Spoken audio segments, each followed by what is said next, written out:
As a result of integration efforts begun over 50 years ago, many segments of our society, from our schools right through to the workplace, show greater racial diversity than at any time in the past. But what about attitudes toward minorities? Have attitudes changed, or have we simply changed the way we talk about race? Is it possible that political correctness just masks ongoing racial bias? A test called the Implicit Association Test, or IAT, provides some clues. This fast-paced test is measuring implicit or unconscious racial bias. It compares the speed with which you associate good or bad words with white faces with the speed of associating good or bad words with black faces. And the results, based upon nationwide testing of large numbers of people, suggest that, unconsciously at least, racial bias towards blacks is alive and well. As shown on these green bars, some 80% of white participants show an unconscious preference for white people. Oftentimes, such results are disturbing to those who've taken the IAT. I'm pretty shocked, to tell you the truth. That's because just prior to or immediately after taking the IAT, participants also fill out a self-report survey of their attitudes towards white and black people.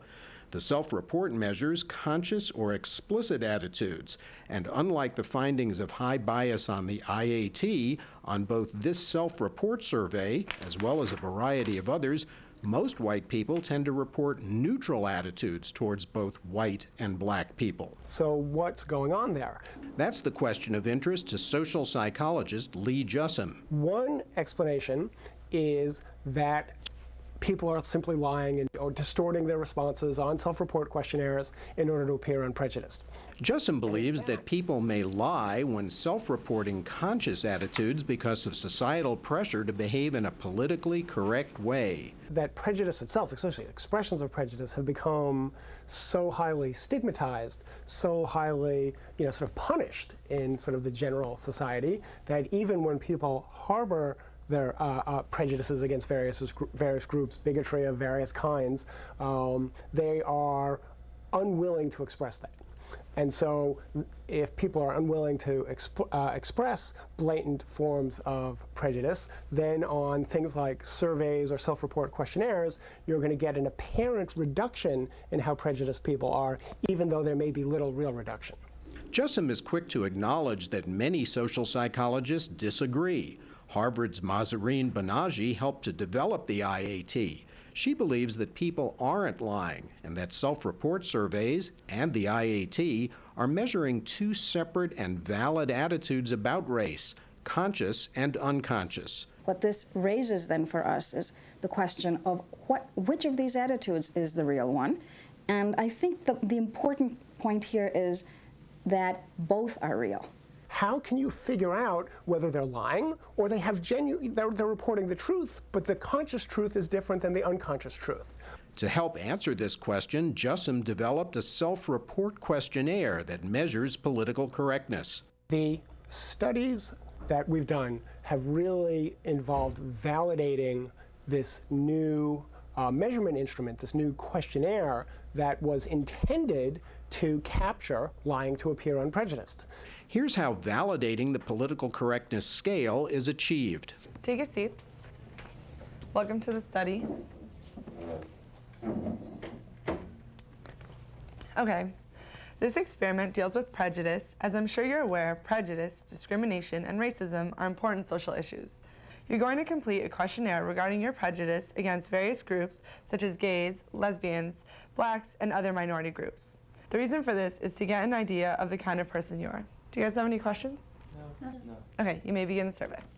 These verbal instructions were specifically designed to prime the participants in what's called a prejudice-obvious condition. The idea of that was to basically scare people into saying, oh no, I'm not prejudiced at all, to then distort their true attitudes, which, if the political correctness scale is a valid scale, if it succeeds at getting it lying to appear unprejudiced, then scores should go up on that scale. And they do. What we've seen in a series of studies, in 5 different experiments, is that sure enough, the scores on the PC scale go up. So what that means is they are much more likely to strongly agree with statements like, I'm always kind to homeless people, and I never notice the race of a person when I first meet them, and I've never even wanted to park in a handicap spot. Participants also complete a racism scale, and on that scale, scores go down. When people are in the prejudice obvious condition, basically 2 things happen. Their scores on the political correctness scale go up, that is, there's more evidence that they're lying to appear unprejudiced, and their scores on the modern racism scale go down, that is, they self-report that they are less prejudiced compared to the other conditions. In another condition designed to validate the PC scale, other participants receive different instructions. One's designed to prime them not to lie. They're told that over the past 50 years, psychologists have learned how to catch those who lie. In that time, some very sophisticated techniques have been developed to catch people in the act of lying. This questionnaire includes many questions designed to catch people lying. Some of these questions may be obvious to you, but many will not be obvious. Therefore, we urge you to answer these questions honestly. So what happens under these validation conditions? In the we'll catch you if you lie conditions, the political correctness scores go down, so there's less evidence that they're actually lying to appear unprejudiced.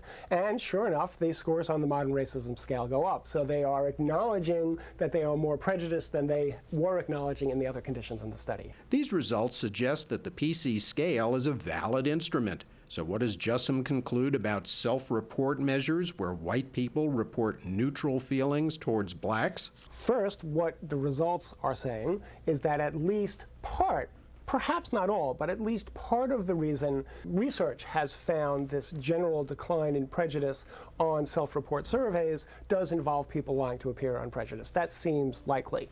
How much of that? I can't really be sure. I haven't done nationally representative samples or anything like that. Down the road, the PC scale could play an important role in research. One of the things that I think is potentially sort of an obvious use of the PC scale is in research that involves self-reports of stereotypes and prejudice as a sort of check on whether you can believe the results that you've actually gotten. And it might also be used in real-world settings. Especially in situations where an organization, whether it was an educational organization or a business organization, institutes some sort of diversity program, some sort of program designed to reduce intergroup hostility and conflict and tension in the context of that organization. In order to find out whether you've successfully altered people's attitudes or you've simply altered how they talk about their attitudes.